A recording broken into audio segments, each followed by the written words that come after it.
네, 여러분 안녕하세요. 저 노동법 강의하는 김혜서 노무사라고 합니다. 반갑습니다. 예. 여기 계신 분들은 그러면은 기본적으로 고용노동직이나 직업상담직에 대해서 관심을 좀 가지고 계신 분들이겠어요. 맞죠? 네, 그래요. 표정이 좀 안 좋으시네요. 안 좋은 일 있으셨어요? 식사 안 하셨나? 네. 그래요. 제가 오늘 우리 공무원 직렬 선택하실 때 고용노동직 이런 거고 직업상담직은 이런 겁니다라고 좀 기본적으로 소개를 해드리고 싶어서 자료를 준비했습니다. 한번 시작을 해보도록 할게요. 자, 그 전에 저를 잘 모르시는 분들이 있을 것 같아가지고 잠깐 소개를 좀 해드리면요. 예, 저는 지금 이런 사람입니다. 현재 지금 노무사고요. 예, 노동법이 좋아서 노무사를 하게 됐고, 그 다음에 또 강의가 좋아서요. 지금은 계속 노무사 쪽도 강의를 하고 있고, 그 다음에 지금 공무원 하시는 분들도 강의를 하고 있고요. 그 다음에 고용노동직 선택하시는 분들 같은 경우에는 나중에 고용노동직 합격하시고 나서 집체교육장에서 또 저를 보게 되실 가능성이 좀 높습니다. 그래서 원스톱으로 선택을 하게 되면 내가 수험 때도 배우고 그 다음에 나중에 합격해서도 집체교육 현장에서 저를 볼 수 있다라는 거 말씀드리고 싶습니다. 예, 그런 사람이고요. 자, 이제 기본적으로 본격적으로 우리가 고용노동직, 그 다음에 직업상담직은 어떤 일들을 하고, 그 다음에 내가 이 직렬을 선택했을 때에 어떤 메리트가 있는지 한번 생각을 해보도록 할게요. 자, 우리 고용노동직이다라는 거는 쉽게 말하면 노동법들은 이제 강행 규정이라고 해서 이 규정들을 지켜야 돼요. 그래서 지키지 않으면 처벌을 받게 되는 그런 식으로 구조가 이루어졌어요. 그러면 사업주가 이 노동법이라는 과목을 잘 지키고 있는지를 관리 감독해줘야 되고 또 때에 따라서는 조언도 해줘야 되고 이런 상황이 발생한단 말이죠. 그래서 그런 일련의 업무들을 하는 게 바로 고용노동직이다라고 생각하시면 되겠고요. 그다음에 주로 근무 장소는 어디라고 생각하시면 되냐면 고용노동부 산하기관이라고 되어 있는데 이렇게 하면 너무 추상적이어서요. 구체적으로 짚어드리면 각 지역별로 노동청이 다 있어요. 그래서 그 노동청이나 아니면 노동위원회라고 생각하시면 되겠습니다. 노동위원회라는 기관은 나중에 배우시겠지만 부당해고가 발생하면 이 부당해고에 대해서 원래는 법원으로 가서 다퉈야 되는데 그렇게 되면 시간이나 비용이 너무 많이 발생하게 돼요. 그래서 그런 절차들을 좀 간소하기 위해서 마련된 행정기구라고 보시면 되겠어요. 그래서 노동청이나 주로 노동위원회에 가셔서 업무를 하게 된다. 근데 제가 봤더니 보통 신규 임용되신 분들을 보면 노동청에 가 계시는 분이 되게 많으시더라고요. 그래서 노동위원회보다는 노동청에 발령받아서 업무를 하게 되실 거다. 그다음에 이제 두 번째 직업상담직 업무를 하시는 분들은 자, 이분들은 무언가 관리하고 감독하고 수사하는 업무를 하시기보다는 조금 더 근로자들이나 아니면 근로자가 되고자 하는 사람들, 내가 직업을 가지고 싶은데 어떤 식으로 하면 될까요? 라고 정보를 제공하고 상담을 해주고 서비스를 해주는 이제 그런 업무라고 보시면 되겠습니다. 보통 업무 기관은 여러분들 보시는지 모르겠지만 고용센터라고 하죠. 그래서 무슨 고용센터, 그런 데 가서 우리 출산휴가 급여나 실업급여 신청할 때 한 번씩 가보셨을 것 같은데 이제 그런 곳이 업무 장소라고 보시면 되겠고요. 요즘은 고용센터라고 안 해요. 그래서 고용복지 플러스 센터라고 합니다. 그래서 이쪽이 여러분의 업무 기관이다라고 생각하시면 되겠습니다. 그다음에 이제 고용노동직도 그렇고 직업상담직도 그렇고요. 굉장한 이점이라고 생각을 하는 게 뭐냐면 이게 각 지역마다 무슨 고용청, 그 다음에 무슨 고용센터가 다 존재하기 때문에 지금 우리 근처에 있는 지청이라고 하면 고용노동부 관악지청, 그 다음에 관악고용복지플러스센터 이런 데가 제일 가까이 있는 지청이라고 보시면 되거든요. 그래서 지역마다 이런 부처들이 있기 때문에 그래도 인사이동이나 아니면 지역별 이동이 좀 용이하게 될 수 있다라는 거, 그런 점 강점이다라고 생각이 듭니다. 그 다음에 이제 뭐 업무에 있어서의 강점보다는 내가 당장 붙을 수 있을 것이냐 이거를 보셔야 된다라고 생각을 하는데, 여러분들 고용노동직도 그렇고 직업상담직도 그렇고 좀 많이 뽑는다라고 생각을 하고 계실 거예요. 그래서 대규모 선발 인원을 지금 마련하고 있는데 상대적으로 인원은 많이 뽑지만 그에 비해서 경쟁률은 어때요? 다른 직렬보다는 좀 낮은 걸로 알고 계시죠? 전 이게 굉장한 메리트라고 생각이 돼요. 지금 여기 계시는 분들이 어떤 거 좀 궁금해하실 것 같냐면 올해만 많이 뽑은 거 아닙니까? 작년에만 많이 뽑은 거 아닙니까? 내년에 갑자기 이게 10분의 1 등분 나가지고 내년에는 막 50명 이렇게 뽑으면 어떡해요? 내가 준비해놨는데 이렇게 생각을 하시는 분들, 이렇게 걱정을 하시는 분들이 있을 것 같은데 제 생각으로는요.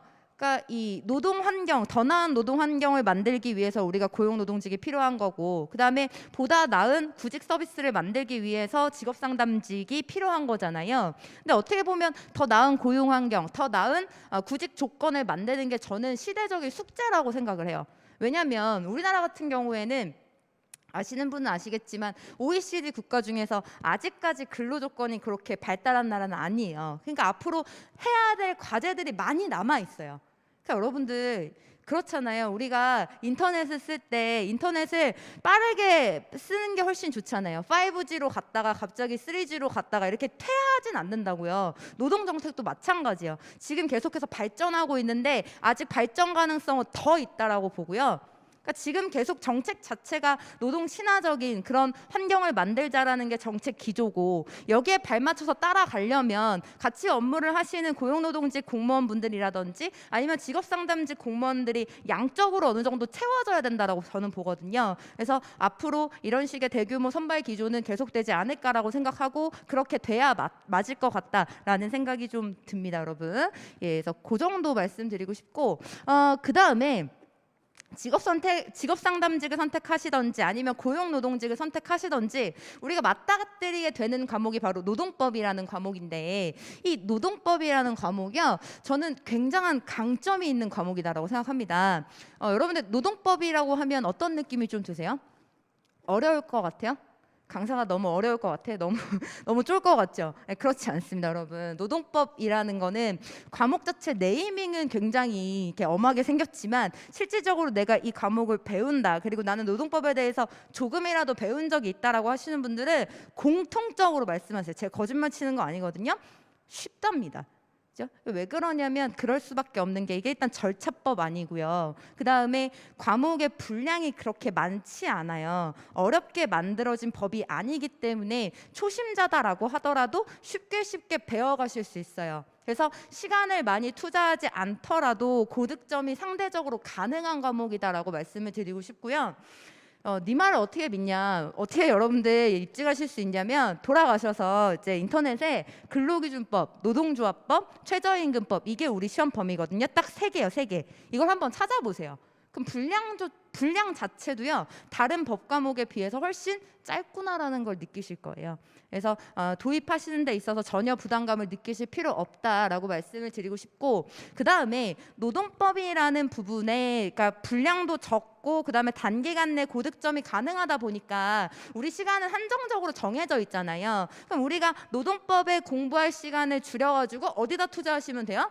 유튜브 보시고 친구들 만나고 놀러 다닐 거예요? 아니잖아요. 우리의 신분은 수험생이기 때문에 그 시간을 줄여가지고 국어나 영어나 한국사, 다소 헤비한 과목들에 투자하시면 된다고요.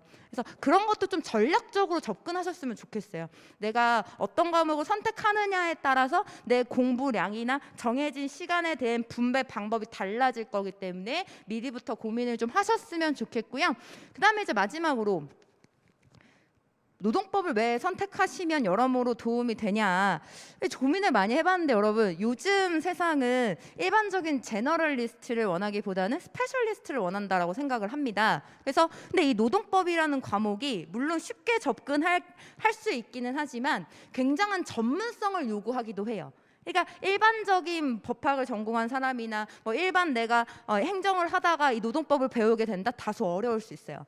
근데 우리 직업상담직 분들이나 고용노동직 선택하시는 분들은 어때요? 처음부터 이 노동법이라는 전문적인 과목을 배우게 되는 거기 때문에 나중에 내가 설령 그럴 일은 없어야 되겠지만 직업상담직 업무나 고용노동직 업무를 하다가 이거 말고 내가 공무원 말고 다른 일 하고 싶다라는 생각이 들 수도 있는 거잖아요. 그때 충분히 내가 배웠던 노동법을 활용해가지고 새로운 업무를 하게 된다거나 이런 식의 가능성이 열려 있다라는 거죠. 그러니까 나의 전문성을 노동법에 특화시키셔가지고 앞으로 발휘하는 그런 시간들이 많이 있었으면 좋겠습니다. 그래서 그런 점에서 노동법은 굉장한 강점이 있어요. 수험뿐만 아니라 수험 이후에 앞으로의 단계에 있어서도요. 그래서 선택하시는데 고민을 많이 해보셨으면 좋겠고, 그럼 이제 우리가 고용노동직, 그 다음에 직업상담직이 뭔지에 대해서 말씀을 드린 것 같고요. 이제 알겠다. 그럼 이제 나는 어떻게 해야 노동법을 좋은 점수를 받을 수 있을 것이냐, 수험 전략을 한번 짜볼게요. 제 강의를 들으셔도 되고 안 들으셔도 돼요. 다른 선생님 뭐 노동법 강의 들으셔도 상관없는데, 그래도 기본적으로 노동법이라는 과목을 접하실 때는 이런 식의 전략을 짜셨으면 좋겠어요. 자, 몇 가지 제가 소개해 드릴 건데, 첫 번째는 법 과목은 여러분 어떻게 하면 점수가 많이 나올까요? 외우시면 돼요. 냅다 외우시면 돼요. 조문 외우면 돼요. 그죠? 판례 외우면 돼요. 그죠? 근데 사람이, 우리가 기계가 아니기 때문에 내가 오늘 외운다라고 하더라도 이거 오늘 외운 거 1년 뒤에 기억할 자신 있습니까? 없단 말이죠. 우리는 사람이기 때문에. 그리고 법 과목은요, 휘발성이 굉장히 강해요. 왜 그런지 모르겠는데 오늘은 내가 분명히 잘 외운 것 같은데 내일 되니까 또 기억이 안 나. 그럼 이런 휘발성을 좀 늦추려면 어떻게 해야 될까요? 무조건 이해 먼저 하셔야 돼요. 물론 냅다 암기부터 하면 되겠는데 그게 휘발성이 강하니까 그게 안 된다는 거죠. 먼저 이해를 하시고 그 다음에 암기 속도를, 휘발 속도를 좀 늦추려면 어떻게 해야 된다? 이해를 바탕으로 암기를 쌓으셔야 되는 거예요. 여기 보시면 지금 휘발을 늦추기 위해서는 암기가 필수적이다라고 되어 있는데, 누가 만든 건지 모르겠지만 암기가 필수적인 게 아니라 이해가 필수적이겠죠. 여러분들, 네, 잘못 만들었으면, 제가 만들었는데 잘못 만들었어요. 그래서 이해가 필수적이다라는 거 기억해 주셔야 돼요. 이해를 바탕으로 암기를 쌓으셔야 1년 뒤에도 내가 기억할 수 있다라는 겁니다. 그죠? 자, 그 다음에 또 왜 이해가 우선이 돼야 되냐면, 그러니까 우리 보통 노동법에 대해서 좀 잘못 알고 계시는 분들이 이런 소문들이 퍼졌더라고요. 노동법은 워낙 난이도가 쉽기 때문에 빈출 지문만 알면 빈출 지문대로 문제가 그대로 나온다. 물론 그것도 어느 정도 맞는데 100% 정답 아니에요. 왜냐하면 출제진들이 문제를 어떻게 낼까 고민함에 있어서 물론 기존의 기출 지문들도 참작을 하겠죠. 근데 살짝 난이도를 높이려면 어떻게 하면 돼요? 기존의 지문을 살짝 꼬아 놓을 수 있어요. 근데 그런데도 불구하고 기존의 지문만 냅다 외우신 분들은 어떻습니까? 응용된 지문을 대비를 못하는 거예요. 그러니까 그런 상황들도 발생할 수 있기 때문에 무조건적으로 암기가 먼저 되는 게 아니라 이해를 바탕으로 암기를 쌓으셔야 된다는 거, 이거는 모든 법 과목에 있어서는 공통적으로 적용되는 방법이라고 말씀드리고 싶어요. 일단 첫 번째 그거 기억을 하시면 되겠고, 두 번째 한번 볼게요. 두 번째, 우리 9급 노동법 같은 경우에는 시험 범위가 출제되는 법령이 어떻게 되냐면 근로기준법, 그 다음에 노동조합법, 최저임금법, 요거 세 가지입니다. 근데 이 세 가지가 동등한 비중으로 중요성을 가지냐, 그러니까 출제가 똑같이 되느냐 1대1대1로, 그게 아니에요. 출제가 많이 되는 게 있어요. 그게 뭐냐면 첫 번째가 근로기준법이야. 그래서 근로기준법에서 출제가 제일 많이 되기 때문에 공부하실 때부터 어디에 많이 내가 투자를 해야 돼요? 근로기준법에 투자를 많이 해야 되는 거예요. 그리고 나서 그 다음 출제 비중이 높은 노동조합법 공부하시는 거고, 마지막으로 출제 비중이 낮지만 이것도 좀 접근하기 어려울 수 있는 최저임금법, 이 순서대로 공부를 하시는 게 맞다라고 생각합니다. 그래서 근로기준법, 노동조합법 먼저 도장 깨시고 그 다음에 최저임금법 하시는 거예요. 공부 순서도 굉장히 중요하다라고 말씀을 드리고 싶고요. 그다음에 이렇게 배치를 해놓은 이유가 있는 것 같아요. 제가 봤을 때는. 왜냐하면 나중에 고용노동직 혹은 직업상담직 합격하셔서 실제 업무를 보실 때도 근로기준법을 잘 아셔야 돼요. 이제 근로기준법을 가지고 업무에 실질적으로 활용할 그런 가능성이 높기 때문에 이렇게 출제를 하는 것 같거든요. 그러니까 근로기준법은 잘 하면 할수록 수험에서도 도움이 되지만 나중에 합격하고 나서 실무에서도 굉장한 도움이 될 거다라는 말씀 드리고 싶습니다. 자, 그 다음에 세 번째 볼게요. 세 번째. 자, 우리 법 과목에서는 나올 수 있는 게 딱 두 가지라고 보시면 돼요. 일단 법조문 그대로 나올 수 있고요. 두 번째, 분쟁 발생했을 때 대법원이 이걸 어떻게 해결했느냐의 법리를 가지고 꾸려진 판례가 나올 수 있거든요. 대법원 판례, 조문 아니면 판례예요. 근데 보통 수험생들은 조문에 대해서는 외우는데 어려움을 느끼지 않으시거든요. 근데 판례에 대해서 이거 공부하려고 하면 되게 힘들어요. 왜 힘들어할까요? 길거든요. 판례가 길어서 이걸 어디서부터 어디까지 외워야 되고 얼만큼 똑같이 외워야 됩니까? 라고 궁금해 하시는데, 결론만 말씀드리면 판례는 결론만 보시는 거예요.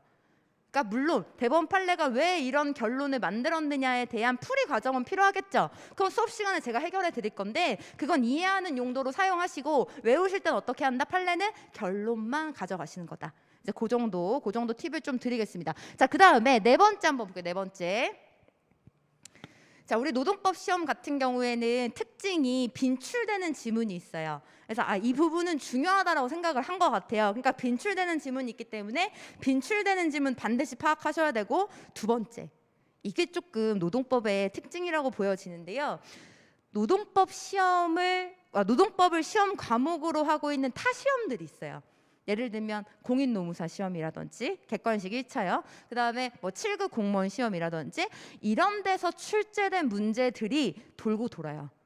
그런 느낌이 있기 때문에 타 시험에서 최근에 어떤 판례가 나왔고 어떤 조문을 어떻게 응용했느냐, 이거에 대해서는 반드시 점검하고 넘어가셔야 됩니다. 근데 이것도 여러분들 수험생들한테 그냥 하라고 맡겨둘 수는 없겠죠. 왜냐면 여러분들 되게 바쁘잖아요. 한국사도 공부해야 되고 국어도 공부해야 되고, 그러니까 이런 것들은 강의 들으시면 다 강의 때 알려드리는 거예요. 이거는 이번에 공인노무사 시험에 출제됐다더라, 아니면 7급 공무원 시험에 출제된 거다라고 알려드리는 거니까 걱정하지 마시고 짜여진 커리큘럼에 따라서 열심히 하시면 될 것 같습니다. 자, 그다음에 마지막 공부 팁을 드릴게요. 여러분 이제 시험장 들어가실 건데, 시험장 들어가서 내가 들어갈 때 어떤 책을 가지고 가야겠다, 나의 비장의 무기를 마련을 해놓은 게 있으세요?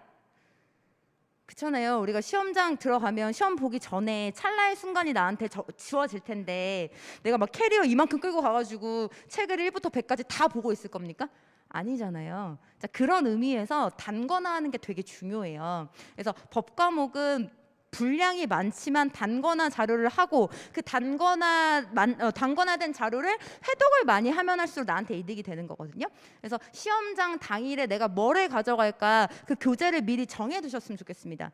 기본서가 될 수도 있고 아니면은 요약집이 될 수도 있고, 개인의 취향에 따라서 선택하시면 되는 건데, 저는 개인적으로 노동법 같은 경우에는 암기를 결국 막판에 누가 잘하느냐가 이제 당락을 좌우하기 때문에, 그러기 위해서는 많이 봐야 되거든요. 우리가 줄글은 많이 볼 수가 없어요. 그래서 조금 더 간결하게 만들어진 교재인 암기도표를 추천드립니다. 나중에 객관식 문제풀이 할 때 11월경에 출간이 될 거거든요. 그래서 이 암기도표 교재 자체를 보시면 어때요? 문장화되어 있지 않고 도표화, 가시화되어 있단 말이죠. 그러니까 내가 같은 시간이 주어진다라고 하더라도 문장을 읽으면서 지나가는 것보다 도표를 한 번에 딱 읽고 넘어가니까 같은 시간 내에 더 많이 볼 수 있다는 이점이 있어요. 그래서 이제 암기도표 가지고 어떻게 단권화 하는지에 대해서도 앞으로 수업을 통해서 말씀을 좀 드리도록 할 거고요. 됐습니다. 그래서 일반적으로 우리가 노동법은 이렇게 공부하시는 거예요 말씀을 드렸고, 그럼 이제 제 수업은 어떻게 운영이 되느냐 간단하게 조금 말씀을 드리면, 어떤 사람이라고 느끼셨는지 모르겠어요. 여기 계신 분들 다 지금 저를 처음 보는 그런 느낌으로 이제 앉아 계시는 것 같은데, 일단 제가 뭐 어려운 용어를 많이 사용한다거나 아니면 여러분들 막 힘들게 한다거나 초반에 그러지 않잖아요. 그렇게 좀 생각해 주세요, 여러분들. 제 강의는 되게 쉽습니다. 그래서 나는 법 과목 전공자가 아니에요 라고 하시는 분들도 들으시면 다 이해할 수 있어요. 전체적인 강의편 같은 걸 한번 읽어보세요. 그러면 대체적으로 쉽게 가르치시네? 이렇게 언급을 많이 해주시거든요. 그래서 쉽다라고 쉽게 풀이해드릴 수 있으니까, 그 부분에서 제가 자신감 있는 부분이니까 믿고 따라와 주시면 좋을 것 같고요. 그다음에 이제 두 번째, 분량이 우리한테 주어진 시험 범위가 이만큼이다라고 하더라도 출제 가능성이 있는 것들은 정해져 있어요. 그리고 그걸 짚어드리는 게 강사의 몫이라고 생각합니다. 여러분 솔직히 학원 왜 다니시는 거예요? 나 그냥 혼자 독학해도 합격하는데 지장은 없어요. 오래 걸려서 그렇지. 그죠? 학원 다니는 이유가 뭐예요? 단기간 내에 내가 합격하려고 출제 포인트 딱딱 집어가지고 배우려고 다니시는 거잖아요. 그래서 그걸 제가 해드릴 거예요. 그래서 노동법 들으시면서 이런저런 부분에 출제 포인트가 있으니까 그거 별도로 짚어드립니다. 그래서 그거 가지고 학습하시는데 어려움 없이 다가올 수 있을 거다 말씀드릴 거고요. 그다음에 이제 두 번째, 저는 기본적으로 이제 수험생들을 잘 믿지 않아요. 항상 의심하고 항상 더 의심합니다. 뭔 말이냐면, 내가 내비둬도 이분들이 알아서 공부를 하시겠지라고 생각하지 않는다라는 거예요. 그래서 어떻게든 공부를 또 하게끔 만들어드려야 될 거 아닙니까? 그래서 항상 저는 이제 효율적인 학습이 가능하도록 하기 위해서 아까 첫 번째 암기도표도 구성해서 여러분들한테 마련을 해드리는 거고, 두 번째 우리가 그래도 노동법을 공부하는 수험생인데 여유 시간에, 쉬는 시간에 막 음악 듣고 유튜브 보고 이러면 안 될 거 아니에요. 그래가지고 제가 노동법 법 조문이나 그다음 노동법 판례 어렵게 느끼실 수 있는 그런 것들을 싹 녹음해가지고 올렸어요. 그래서 이 자료들은 저희 수험생들뿐만 아니라 수험생 아니다라고 하시는 분들도 다 보실 수 있거든요. 그래서 어디에다가 검색하셔서 보시면 되냐면 유튜브에 이렇게 예스더 노동법이라고 검색하시면 나옵니다. 그럼 이제 채널이 하나 나오는데 거기에 쭉 업로드를 해놨으니까 시간 나실 때 여유가 있으실 때 다른 거 하지 마시고 판례 듣고 조문 한번 더 들어야 된다라고 생각하시면 좋을 것 같습니다.